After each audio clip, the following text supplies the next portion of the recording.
우리는 각자가 주일 예배를 드리러 나오는 그 자리에 있을 때 정성을 쏟는 부분이 있을 거라 생각됩니다. 어떤 분은 몸을 깨끗하게 해야지라는 생각으로 세신에 신경을 쓰시는 분도 있을 테고, 또 어떤 분은 하나님께 그래도 귀한 예물을 드려야지 하는 마음으로 헌금에 정성을 쏟는 분도 계실 테고, 또 어떤 분은 그래도 내 마음이 깨끗해야지라는 생각으로 묵상과 기도로 또 여러 가지의 모습으로 그렇게 마음을 하나님께 드리기 위해 정성을 쏟는 분도 계실 겁니다. 하나님을 예배하기 위해 나오는 그 자리에 나올 때 어떤 모양이든 예배를 준비하고 정성을 드린다는 건 아주 소중한 일입니다. 무엇이 되었든지 간에 하나님을 예배하고 하나님을 예배하는 자리를 그 사모하는 자리에 나올 때 하나님께 마음과 정성을 드리는 것 아주 소중한 일이죠. 오늘 본문에도 보면 하나님께 예배를 드리기 위해 나오는 이스라엘 백성이 하나님께 무엇을 드려야 할까? 무엇을 드려야 하나님께서 과연 기뻐하실까라는 그 고민에 빠져 있는 모습을 보게 됩니다. 오늘 본문에 나와 있는 6절과 7절 말씀을 우리 함께 읽어봅니다. 시작! 내가 무엇을 가지고 여호와 앞에 나아가며 높으신 하나님께 경배할까? 내가 번제물로 1년 된 송아지를 가지고 그 앞에 나아갈까? 여호와께서 천천의 순양이나 만만의 강물 같은 기름을 기뻐하실까? 내 허물을 위하여 내 맏아들을 내 영혼의 죄로 말미암아 내 몸의 열매를 드릴까? 고민하는 거죠. 하나님은 높으신 하나님이기 때문에 웬만한 제물로 기뻐하시지 않을 거야. 그래도 그 높으신 하나님을 예배하기 위해서는, 그래도 그 전능하신 하나님을 예배하기 위해서는 보통의 제물로 안 될 거야. 1년 된 송아지로 가지고 나아갈까? 아니야. 천천의 순양을 가지고 나아가야 할까? 아니야. 만만의 기름을 가지고 나아가야 할까? 아니야. 적어도 내 몸의 열매인 내 맏아들 정도는 드려야 하지 않을까? 하나님께서 어떤 제물을 기뻐 받으실까에 대한 고민에 빠져 있는 거죠. 하나님께서는 제물을 받으실 때 그것도 귀한 제물, 그것도 양이 많고 값진 제물을 받으실 때 기뻐하실 거라고 생각하는 이스라엘 백성의 모습을 보게 됩니다. 그런데 사도행전 17장 25절에 보면 바울은 이렇게 말씀합니다. 함께 읽어봅니다. 시작! 또 무엇이 부족한 것처럼 사람의 손으로 섬김을 받으시는 것이 아니니 이는 만민에게 생명과 호흡과 만물을 친히 주시는 이심이라. 아멘. 이스라엘 백성은 하나님께 무엇을 드려야 하나님께서 기뻐하실까라는 생각을 가지고 더 많은 제물 그리고 더 귀한 제물을 드리려고 고민에 빠져 있지만 신약 성경에 보면 바울은 하나님은 받으시는 분이 아니라 도리어 주시는 분이시다라고 말씀하고 있죠. 그런데 출애굽기에 보면 23장 15절에서요. 하나님께 나올 때 빈손으로 나오지 말라고 말씀하고 있어요. 이게 뭡니까 도대체? 드리라는 거예요? 드리지 말라는 거예요? 도대체 하나님께 나올 때 어떻게 나오라고 하는 건지 도무지 감이 잡히지 않지 않습니까? 하나님께 나올 때 아무 것 없이 그냥 빈 마음으로 나오는 것이 아니라 우리를 구원하신 하나님의 은혜, 늘 우리를 돌봐주시는 하나님의 사랑에 감사하는 마음, 그리고 그 감사에 보답하는 우리의 마음과 예물을 드리는 건 여러분 당연한 자세일 겁니다. 그렇다면 무엇을 드려야 할지 고민하고 있는 이 이스라엘 백성의 모습, 오늘 본문에 나오는 이스라엘 백성의 모습 가운데 문제가 있다면 무엇이 문제일까요? 이들의 문제는 제사가 없는 것, 제물이 없는 것이 아닙니다. 이때 당시에는 수많은 제사장들이 존재했습니다. 그 말은 제사를 드렸다는 말이 되는 거죠. 지금 이들의 문제는 제물이 없거나 예배가 없다는 것이 아니라 하나님께 제물을 드리고 하나님께 예배를 드리긴 하지만 하나님께서 진정으로 원하시는 예배가 무엇인지를 알지 못한다는 겁니다. 하나님께 수없이 예배하며 하나님께 수없이 제물을 드리지만 하나님께서 진정으로 원하시는 제물, 하나님께서 진정으로 원하시는 예배가 무엇인지 알지 못한다는 것. 이것이 바로 이 이스라엘 백성의 현 주소요. 그것이 바로 문제가 되었던 겁니다. 그래서 하나님께서는 이들을 책망하시며 심판하시겠다고 선언하셨던 그 이유가 하나님의 백성으로서 거룩한 삶의 열매가 없었기 때문입니다.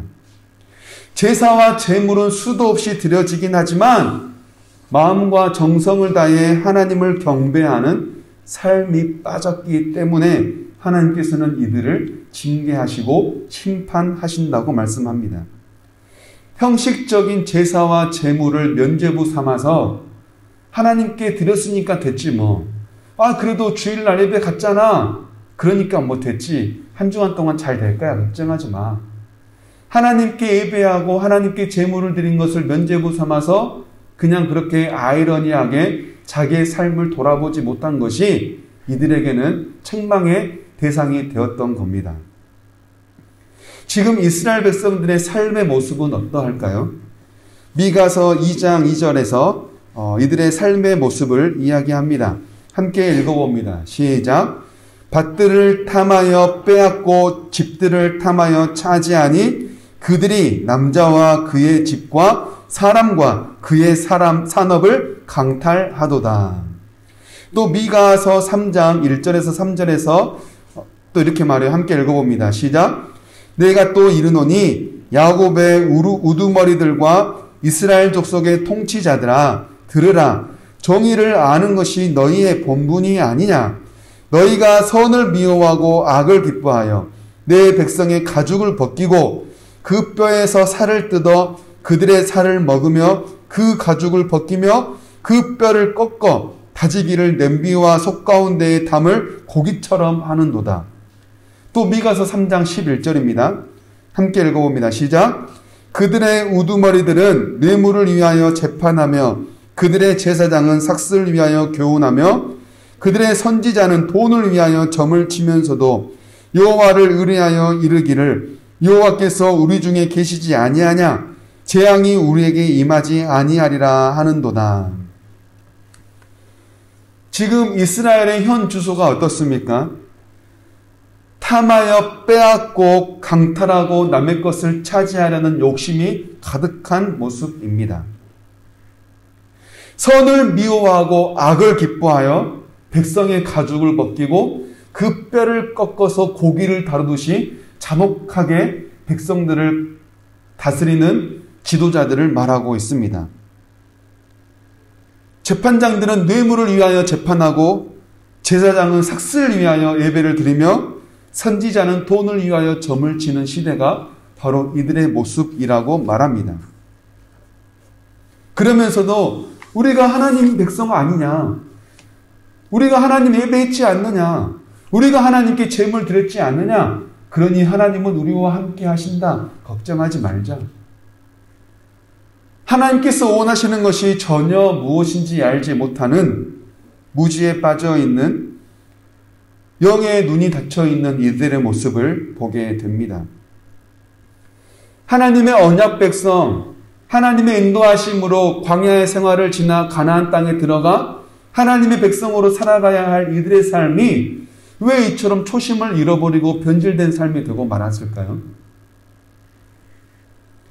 나라가 힘들고 어려울 때 하나님을 의지하지 않았기 때문입니다.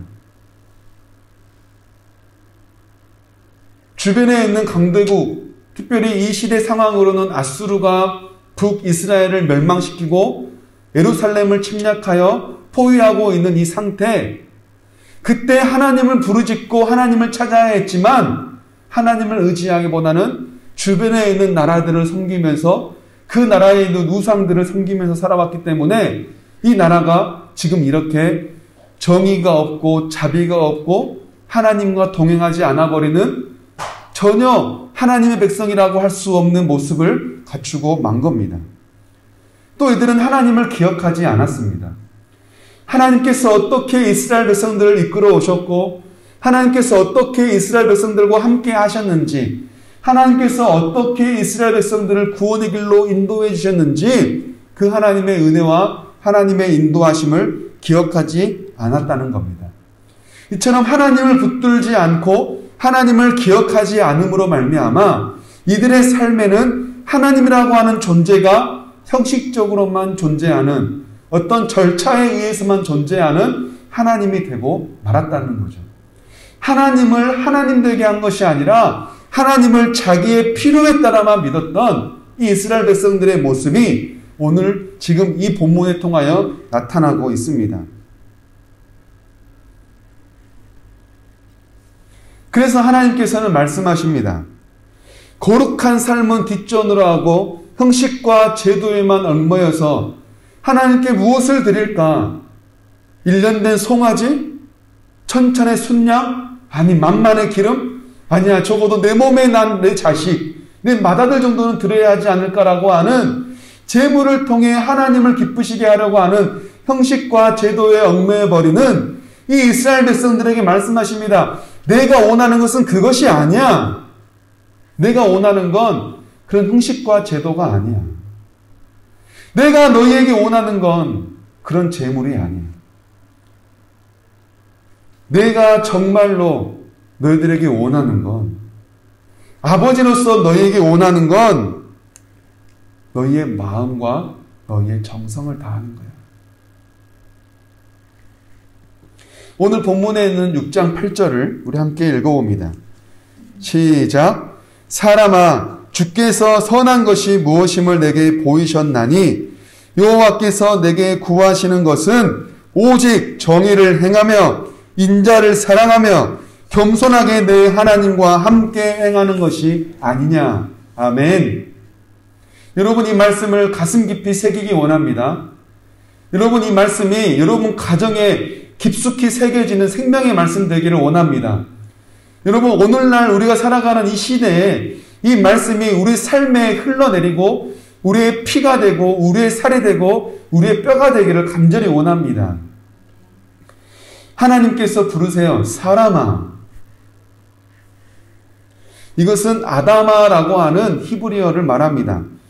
흙에서 온 존재를 뜻합니다.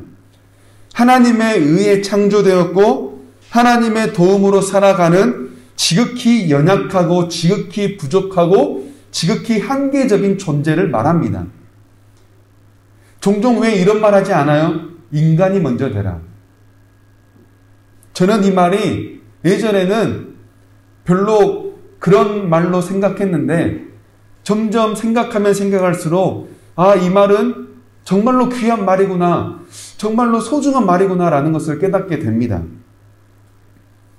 우리는 인간이 먼저 돼야 됩니다. 지금 우리가 곰이고 짐승이라서 인간이 되어라는 말이 아니라 사람 됨을 갖춰야 된다는 말입니다. 돈 벌어서 출세하고 많이 배워서 출세하고 높은 자리에 앉아서 출세하려고 많은 사람들이 혈안이 되어 있지만 그보다 우리가 먼저 되어야 할 건 사람이 먼저 되어야 한다는 거예요. 사람으로서의 기본적인 모습, 사람으로서의 기본 소양, 윤리성, 인간됨을 갖추는 것, 그것이 먼저 우리에게 중요하다는 거죠. 그 중에서도 오늘 성서적으로 나오는 인간됨, 이것은 무엇을 의미할까요? 조금 전에 아다마라고 그 히브리어에서 표현된 것으로 생각해 볼 수 있듯이 하나님을 의지해야만 하는 존재라는 겁니다. 오늘날 하나님께서 우리에게 원하시는 인간됨은 하나님을 붙들어야 하는 존재, 하나님 없이는 살 수 없는 존재, 하나님에 의해 흙으로 지음받아 하나님으로부터 왔고 다시 또 하나님으로부터 가야만 하는, 하나님의 시작되고 끝은 하나님에게 있는, 하나님 없이는 살 수 없는, 하나님을 붙들어야만 하는 그 존재라고 하는 그 사실을 잊지 않고 언제나 하나님과 함께하는 그 인간, 그것을 우리가 갖춰야 한다는 겁니다. 그래서 하나님께서는 이스라엘 백성들을 뭐예요? 사람아 라고 부르시는 거예요. 하나님께서 원하시는 것 첫 번째를 말씀하십니다. 뭐예요? 정의를 행하는 삶입니다. 여기서 말하는 정의는 히브리어로 미시파트입니다. 재판과 깊은 관계가 있는 말입니다. 정의라고 하는 건 주로 재판을 맡았던 지도자나 왕에게 필요했던 필수 요소이기도 합니다. 지도자나 왕은 재판할 때 어떻게 해야 합니까?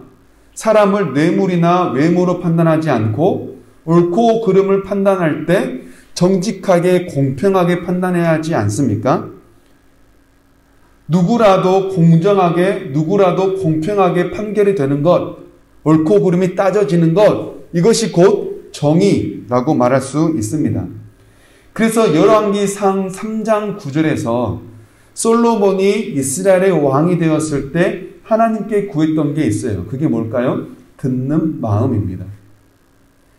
이스라엘의 왕으로서 백성들을 재판할 때가 있을 텐데 그 백성들을 재판할 때 백성들의 송사를 있는 그대로 들을 수 있는 마음, 재판을 하기 위해 백성들의 송사를 들을 때 백성을 외모나 뇌물로 판단하지 않고 있는 그대로 판단할 수 있는, 순수하게 들을 수 있는, 정직하게 들을 수 있는, 공평하게 들을 수 있는 듣는 마음이 솔로몬에게 필요했던 겁니다.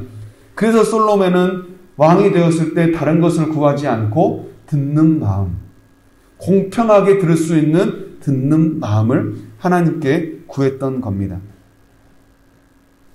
그런데 이러한 정의는 반드시 행함과 함께 이루어져야 합니다. 입으로만 정의를 외치는 것이 아니라 정의가 삶 가운데 실천되어질 때 비로소 정의라고 말할 수 있다는 겁니다. 그런데 정의를 실천하기 위해서는 누가 필요할까요?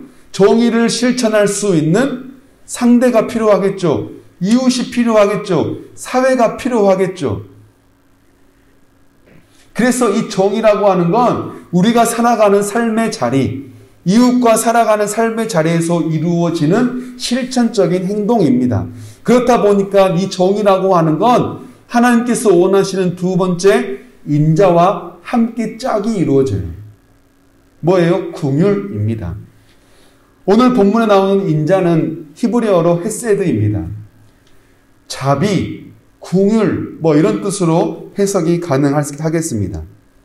그래서 인자를 사랑하라 라고 하는 말은 긍휼을 사모하라, 긍휼을 사랑하라. 그만큼 긍휼하기 위해 긍휼에 있어서만큼은 적극적인 태도를 가지고 실천하라. 긍휼에 있어서는 적극적인 태도로 접근해라 라고 하는 뜻입니다. 이 긍휼을 베풀 때는 심지어 누구에게도 그리해야 할까요? 원수에게라도 긍휼을 적극적으로 베풀어라 라고 말합니다. 출애굽기 23장 4절에서 5절은 이렇게 말씀합니다. 공평에 관한 법인데요. 우리 함께 읽어볼까요? 시작. 내가 만일 내 원수의 길 잃은 소나 나귀를 보거든 반드시 그 사람에게로 돌릴지며 내가 만일 너를 미워하는 자의 나귀나 짐을 싣고 엎드러짐을 보거든 그것을 버려두지 말고 그것을 도와 그 짐을 부릴지니라. 아멘. 길을 가는데 어떤 소가 길을 잃었어요? 근데 가만 보니까 내가 그렇게 원수처럼 여기는 그 사람의 그 집안의 소인 거예요. 내가 길을 가고 있는데 어떤 나귀가 짐의 무게를 버티지 못해서 땅에 주저앉고 말았어요. 그런데 가만 보니까 그 나귀가 내가 그토록 원수처럼 여기는 집안의 나귀인 거예요. 그럴 때 우리는 어떻게 할까요? 쌤통이다. 모른 척하고 그냥 지나가기 쉽지 않아요?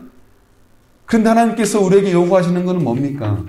원수라고 할지라도 그 소를 주인 찾아줘라.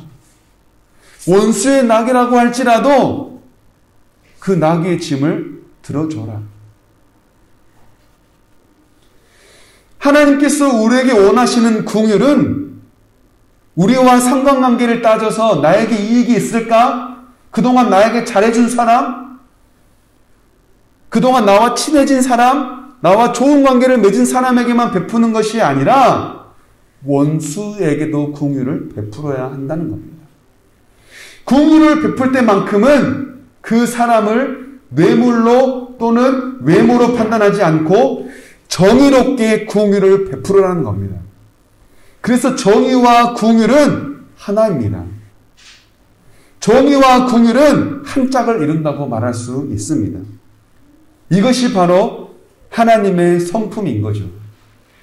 정의를 가지면서도 사랑하시는 하나님, 사랑하시면서도 우리를 정의롭게 다스리시는 하나님, 이것이 바로 하나님의 성품인 것이고 이것을 예수님을 통하여 우리에게 나타내 보이셨죠.